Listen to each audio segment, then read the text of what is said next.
Naveed Razi for MMA Weighin at the 2013 Mixed Martial Arts Awards, and here with Ricky Hatton. We're coming fresh off of the Manny Pacquiao fight. I'm sure you got a chance to check that out. What happened in that fight? Is Manny Pacquiao, is he losing a step, or did he just happen to get caught at the with the right punch? Well, anybody can get caught, with a punch like that. Manny Pacquiao is a very, very attacking-minded fighter, so there's every chance that he could walk onto a punch like that, but it brought back a lot of painful memories, to be honest with you. My poor family had the misfortune of seeing Manny knock me out, in that manner. So my heart really did go out to his family. But I'd like to see him retire. I mean, he's an 8-weight world champion. What more does he have to do? There's nothing more he has to do, to be honest with you. But it's never nice to see them things, if I'm honest. When you talk about the retirement, Manny Pacquiao actually immediately said after the fight that he wants a rematch with Marquez, which I think for a lot of people who are outside of the fight game they're scratching their heads wondering why he would want to fight again. Well, that's a fighter for you, isn't it? To be honest with you. But I mean, even though I shared the ring with him, I'm a Manny Pacquiao fan, and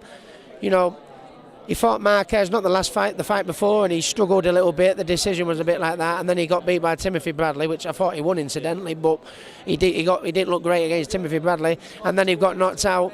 I mean, maybe somebody up there is trying to tell him something, but 8-weight world champion. I mean, there's nothing more he has to do, and it's only sitting back here now in retirement that you say, well, you should do this, should do that, but he'll have his own reasons whether he wants to continue. He's got Freddie Roach behind him, who's a legend, Hall of Fame trainer, and I'm sure they've sat down and talked about it at length. But people thought I was foolish making a comeback, but you all have your own reasons, and I'm sure he's got his own.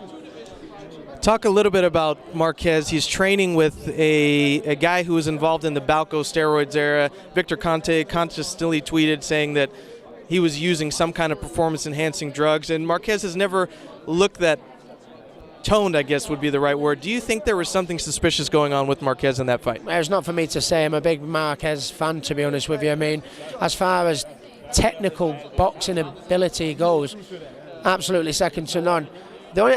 He did look bigger than normal, and when I think of it, I'm a Manuel Marquez fan. When you think of him, I think, boxing ability, good defense, good left jab, good movement. You don't think brutal knockout, do you? But listen, I wasn't known as a knockout puncher, and I knocked out people like that, Yeah. But I mean, I'd rather give him the praise, to be honest with you. And when you look at Manny's fight against Timothy Bradley, it wasn't that much of a shot, was it? To be honest with you. I mean, Manny, has not looked as good as he has done in recent years.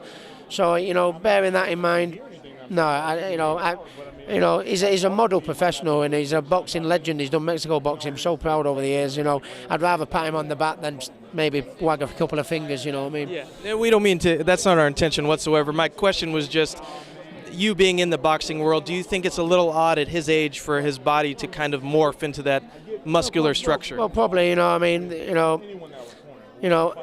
I can't point the fingers of anybody, but when you go around the gyms, you hear so many whispers of that it's so common in boxing. It's Manny Marquez is a boxing legend, and boxing legends win fights like that by knockout. That's why they're a legend, you know what I mean? And that's that, I think. Yeah. Appreciate the time. Thanks. My pleasure. Thank you very much. Thank you.